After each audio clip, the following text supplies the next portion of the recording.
बड़े हुए। इसी बीच में कई वर्ष बीत गया। पांडवों के ऊपर श्री गांधारी का दुर्वासा ऋषि का अभिशाप था। ये यदुवंशियों के ऊपर दुर्वासा ऋषि का और गांधारी का अभिशाप था। यदुवंशी प्रभास क्षेत्र में आपस में लड़ करके मरने लगे। तो श्री कृष्ण परम धाम चले गए और द्वारिका को समुद्र डुबा लिया।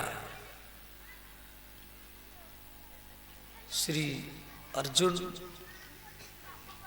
द्वारिका से हस्तिनापुर बोलते दिल्ली को, मेरठ को, वहां पर आए। धर्मराज युधिष्ठिर अर्जुन को बोले, भैया अर्जुन, आप इतना तेजहीन है, क्या कारण है? क्या कोई बच्चा को भोजन ना दे करके आप पहले पा गए हो? किसी स्त्री की इच्छा पूर्ण नहीं किया हो? किससे लड़ रहे थे, हार गए हो? तो अर्जुन कहा, धर्मराज, जिसके द्वारा हम महाभारत युद्ध जीते, जिसके कारण द्रौपदी हमको मिला, वो कृष्ण ये पृथ्वी को छोड़ करके वैकुंठ धाम चले गए। तो माता कुंती वहां पर खड़ी थी। कुंती को जब मालूम पड़ा कृष्ण परम धाम चले गए, तो कुंती वहीं पर गिर गई और कुंती का मृत्यु उसी जगह में हुआ। श्री युधिष्ठिर महाराज परीक्षित को हस्तिनापुर के राजा बनाए और कृष्ण के पुत्र प्रद्युम्न के पुत्र है अनिरुद्ध, अनिरुद्ध के पुत्र है ब्रजनाभ, ब्रजनाभ को मथुरा के राजा बनाए। युधिष्ठिर महाराज उत्तराखंड हिमालय की यात्रा की। उनके पीछे पीछे श्री भीम, अर्जुन, नकुल, सहदेव, द्रौपदी, ये मेरठ, दिल्ली से हरिद्वार, ऋषिकेश, देवप्रयाग, रुद्रप्रयाग, कर्णप्रयाग, केदारनाथ और बद्रीनाथ है पहुंचे। बद्रीनाथ से आगे 3 किलोमीटर सरस्वती नदी को पार करके ये थोड़ा दूर गए थे, तो देवी द्रौपदी गिर गई और द्रौपदी का मृत्यु उसी जगह में हुआ। वहां से 2 किलोमीटर आगे वसुधारा है, वहां पर सहदेव जी गिरे और सहदेव का मृत्यु उसी जगह में हुआ। वहां से 3 किलोमीटर आगे लक्ष्मी वन है, वहां पर नकुल गिरे और नकुल का मृत्यु उसी जगह में हुआ। वहां से 4 किलोमीटर ऊपर चक्र तीर्थ है, वहां पर अर्जुन गिरे और अर्जुन का मृत्यु उसी जगह में हुआ। वहां से 2 किलोमीटर आगे शतपंथ है, वहां पर श्री भीमसेन गिरे और भीम का मृत्यु उसी जगह में हुआ। वहां से श्री युधिष्ठिर महाराज अकेले हिमालय की शिखर में पहुंचे। उनके साथ में एक कुत्ता भी जा रहा था। तो देवराज इंद्र आया इनका स्वागत करने के लिए। तो इंद्र युधिष्ठिर महाराज को कहा, एक कुत्ता को लेकर के आप स्वर्ग में आ नहीं सकते। युधिष्ठिर महाराज बोले देखो ये कुत्ता हमारी शरण में है, कुत्ता को छोड़ करके हम स्वर्ग में नहीं जाएंगे, यदि कुत्ता नहीं जाएगा तो हम भी नहीं जाएंगे। तो अंतिम में उसी कुत्ता से श्री धर्मदेव प्रकट हो गए। बोले श्री धर्मदेव महाराज की जय। शरणार्थी को कभी भी त्याग करना नहीं चाहिए, समझिए। आपकी शरण में यदि कोई आया है, आप उसका त्याग मत करें, और वही व्यक्ति को वैकुंठ लोक मिलता है। श्री परीक्षित महाराज हस्तिनापुर के राजा बने। तो एक दिन क्या हुआ, एक गैया और एक बैल दोनों को चाट रहे थे। वो गैया जो है ये स्वयं पृथ्वी थी, पृथ्वी गौ माता के रूप में, और धर्मदेव बैल के रूप में दोनों को चाट रहे थे। भागवत में दिया गया है कोई किसान के घर में मान लो कोई बछड़ा जन्म लिया, और किसान बछड़ा को पालन पोषण करके बड़ा किया। उसी बैल के दाएं तरफ चक्र चिन्ह और बाएं तरफ त्रिशूल चिन्ह देकर के, और वो किसान जब बैल को सांड को समाज के लिए छोड़ देता है, उसको भी वैकुंठ लोक ही प्राप्त होता है सदा। और ये जो बैल था ये नील वर्ण का बैल था। दोनों को चाट रहे थे। तो उस समय कलिजुग एक राजा का रूप बना करके वो बैल के एक पैर काट दिया, दूसरा पैर काट दिया, तीसरा पैर काट दिया, चौथा पैर काटने के लिए जा रहा था। उस समय परीक्षित महाराज जी वहां पर पहुंचे। तो परीक्षित महाराज बोले देखो आप मेरे राज्य में रह करके इस प्रकार गोहत्या कर रहे हैं, अब चले जाओ। कलिजुग ने कहा महाराज मैं कहाँ जाऊं, ये संपूर्ण पृथ्वी आपकी राज्य है, मुझे कोई स्थान बताइए जहां पर मैं रहूंगा। तो परीक्षित महाराज कलिजुग को 4 स्थान दिए। दीतम पानम स्त्रियम सुना यत्र अधर्मम चतुर्विध। द्वितम माने जहां जुआ खेल होता है, पानम जहां पर मदिरा पान होती है,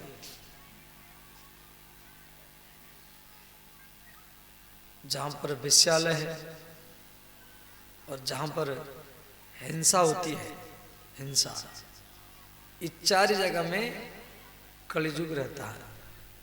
मदिरापान, वेश्यालय, जुआ खेल और हिंसा। कलिजुग ने कहा ये 4 स्थान मेरे लिए पर्याप्त नहीं है, मुझे और एक स्थान दीजिए। तो परीक्षित महाराज और एक स्थान दिए। अनिति से कमाया गया धन, सुवर्ण, सोना में भी कलिजुग रहता है। अब बहुत लोग को सोना गला में पहनते, कान में पहनते हैं, हाथ में पहनते। क्या सोना पहनना नहीं चाहिए? सोना 2 प्रकार के हैं, एक नीति और एक अनीति। जो धन आप नीति से कमाते, मेहनत करके खेती करके कमाते हैं, उसी धन में यदि सोना खरीद करके पहनेंगे, वो सोना आपको लाभ देगा। वो सोना भगवान का रूप है। वो सोना पहनने से आपका कल्याण होगा, मंगल होगा। जो अनिति से, बेईमानी से, भ्रष्टाचार से जो धन कमाते हैं, और उसी धन में यदि सोना खरीद करके आप पहनेंगे, उस सोना आपको हानि करेगा, आपका बनता हुआ काम को बिगाड़ेगा, और अंतिम में वो सोना आपका मृत्यु का कारण ही बन जाएगा।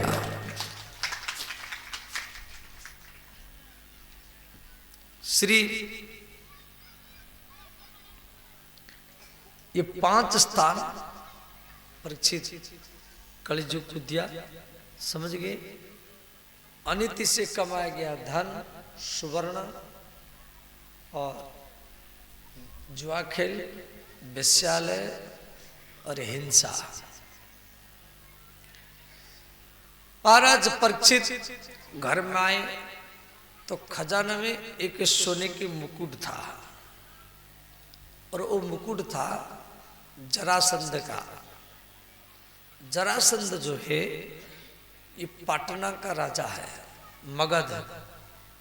मगध समझाते गंगा के उस पार, गंगा के उस पार को मगध कहा जाता है, और गंगा के इस पार को मिथिलांचल कहा जाता है। गंगा के उस पार माने भागलपुर, मुंगेर और जमुई जिला, नवादा और ये आरा, बक्सर और पटना,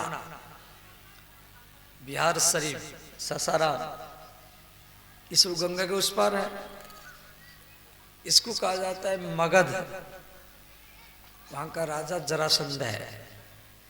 और गंगा के इस पार नगोचिया, पूर्णिया, मधेपुरा, सहरसा, सुपौल, दरभंगा और नेपाल तक जो गंगा के इस पार है, इन जिलों को मिथिलांचल कहा जाता है। यहाँ के राजा जनक है। मिथिला, वहाँ का मिट्टी यहाँ के मिट्टी में अंतर है। आप कभी देवघर गए होंगे तो वहाँ के पथरीला मिट्टी है, उधर लाल मिट्टी है, और यहाँ के बहुत सुंदर मिट्टी है।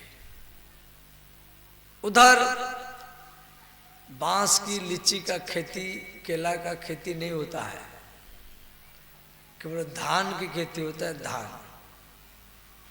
और इधर गंगा के इस पार आप नगोचिया की तरफ जाओ, केला की खेती होता है, लीची का, आम का। आपकी यहाँ मकई है, धान भी है और गेहूं भी है, साल भरी हरा भरा रहता है। गंगा के उस पार बहुत पहाड़ है, और गंगा के इस पार कोई भी पहाड़ नहीं है। समझ गए ना? मधेपुरा जिला में पहाड़ है, ना पूर्णिया में पहाड़ है, ना सहरसा में पहाड़ है, ना सुपौल में, ना अररिया में, दरभंगा में, समस्तीपुर में कहाँ पहाड़ नहीं है। पहाड़ सब उधर है, गंगा के उस पार। समझ गए? वहां के मिट्टी से वहां का राजा जरासंध है, और यहाँ का राजा जनक है। और यहाँ के मिट्टी के ऊपर प्रसन्न होकर की भगवती माता लक्ष्मी इसी मिथिलांचल से सीता के रूप में ही जन्म लिया। सीता, देवी सीता यहाँ के मिट्टी से जन्म लिया है। तो मगध का राजा जरासंध को जब भीम मार दिए, भीम मुकुटों को लेकर के दिल्ली में युधिष्ठिर महाराज जी को दिए। युधिष्ठिर महाराज तो वैकुंठ जा चुके हैं, उनके पूर्वज वंशज परीक्षित महाराज वो मुकुट को पहन लिए। वो अनिति से कमा गया धन में बना हुआ था, इनमें हिंसा वृत्ति आ गया। ये धनुष बाण लेकर के जंगल में सब पशु पक्षियों को मारे, भूख और प्यास में पीड़ित होकर के समीक मुनि के आश्रम में आए। समीक मुनि ध्यान में थे, एक सर्प को मार करके समीक मुनि के गला में लटका दिए और चले गए। समीक मुनि के पुत्र श्रृंगी मुनि, यानी कि 2 सिंह था, सिर पर 2 सिंह था। ये हिरण्य की गर्भ से जन्म लेते। जो श्रृंगी मुनि को मालूम पड़ा, श्रृंगी मुनि ने परीक्षित महाराज को अभिशाप दिया, इति लंघित मर्यादा तक्षक सप्तम हनिदंग चेति शकुलांगार। जो मेरे पिता के गला में सर्प को लटकाया है, उसको 7 दिन के भीतर में तक्षक नाम का एक सर्प दंशन करेगा, अभिशाप दिया। श्रृंगी मुनि जाकर के पिताजी के सामने रोने लगे। समीक मुनि की समाधि टूटा। समीक मुनि बोले, बेटा क्यों रो रहे? श्रृंगी मुनि ने कहा, पिताजी आपके गला में परीक्षित महाराज सर्प को लटका है, मैं अभिशाप दिया हूं, 7 दिन भीतर में उनका मृत्यु होगा। श्री समीक मुनि बोले, बेटा ये आप गलत क्या है? तो महाराज श्रृंगी मुनि को समीक मुनि बोले, जाओ राजा को बता दो, कम से कम वो प्रायश्चित कर ले। तो श्रृंगी मुनि आकर के परीक्षित को बताए, जब 7 दिन के भीतर में आपका मृत्यु होगा, जो कुछ करना है जल्दी करो। परीक्षित महाराज अपने पुत्र जन्मेजय को राजगद्दी में बैठाए और 35 वर्ष उम्र में वो घर द्वार छोड़ करके चले गए। और उस समय उनके पुत्र का उम्र मात्र 11 वर्ष था। वो गंगा के किनारे में भोजन पानी छोड़ दिए। बड़े बड़े ऋषि मुनि आए और बहुत भीड़ हुआ। परीक्षित महाराज सबके चरण में प्रणाम करके प्रश्न करते थे, जो 7 दिन भीतर मेरा मृत्यु होगा, मुझे क्या करना पड़ेगा? कोई कह रहा है हवन करो, यज्ञ करो, कथा करो, कीर्तन करो। कोई कह रहा है हमारे पास जड़ी बूटी है, हम बचा लेंगे। कोई कह रहा है हमारे पास मंत्र है, हम भी बचा लेंगे। कोई कह रहा है इनकी जन्म कुंडल में दिया गया है, जिनका मृत्यु होगा। आपस में तर्क वितर्क हो रहा है। तो उस समय वहां पर सुखदेव जी आए।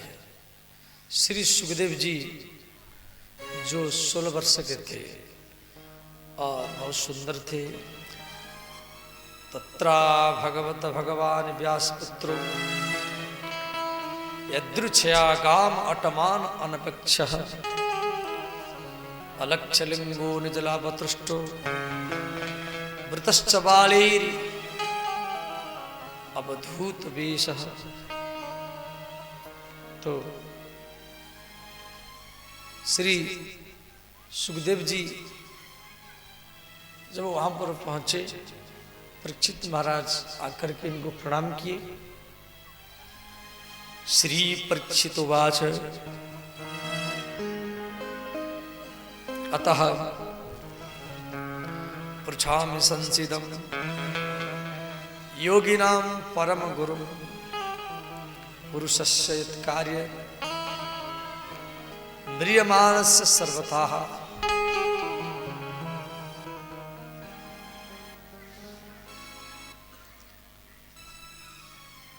श्री परीक्षित महाराज जी प्रश्न किए, 7 दिन के भीतर मेरा मृत्यु होगा, मुझे क्या करना चाहिए? देखो, हर व्यक्ति का मृत्यु 7 दिन में होता है।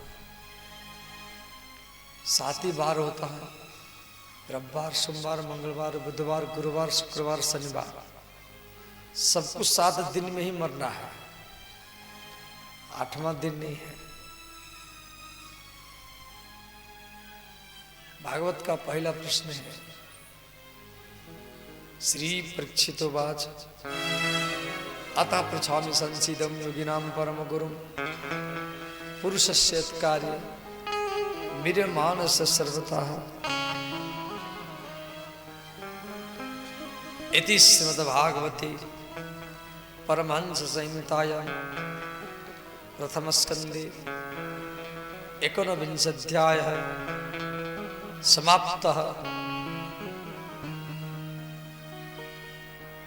अथो द्वितीय स्कंदः ओम परमात्मने नमः, श्री गणेशाय नमः।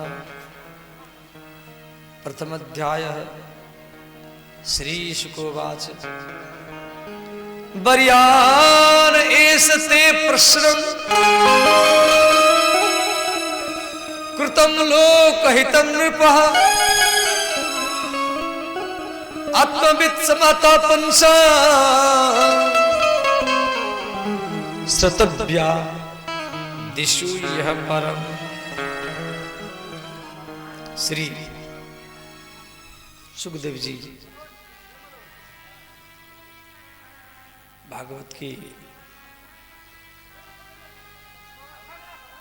दूसरी स्कंद से कथा शुरू की है। भागवत की प्रथम स्कंद में